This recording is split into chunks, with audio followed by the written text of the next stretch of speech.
Explain your concept of the double exponential and how it relates to Mohr's law. Yes. So this is not my theory. I'm just to clarify here, but it's important to understand that we're living in a paradigm where if you take us back to Mohr's law in the 90s when we started building the wafers and we kept making the transistors smaller and smaller, we kept doubling the rate of transistors on the wafer every 2 years. So that was Mohr's law.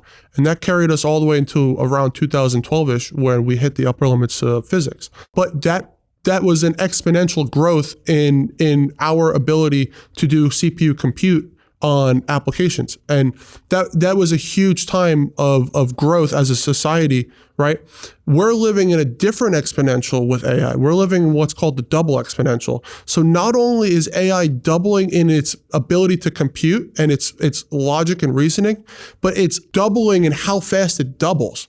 So if at first it took 2 years before it doubled in capability, it's now doubling in 1 year, and then 6 months, and then 3 months. So we're actually living in what's called the double exponential, and that is what's driving all of these technological breakthroughs. It's two parts, right? So you have the model getting smarter, and you have the hardware getting faster.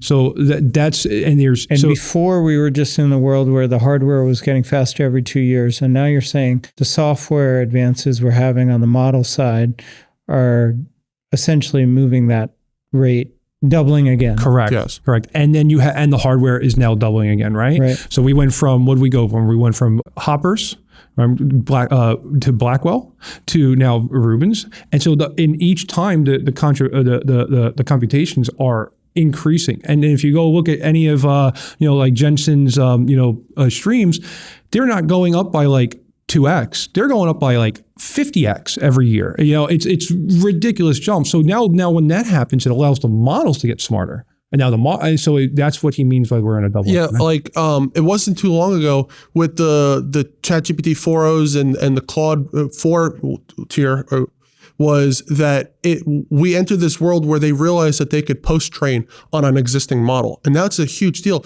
So the importance of this is more so that we're living in a time where it's uncharted territories from not only an engineering perspective on the model, but an engineering perspective on the hardware. So the hardware guys are solving the hardware and making that faster, and the model guys are making the models faster. And when you put those both together, we're riding this double exponential to the future.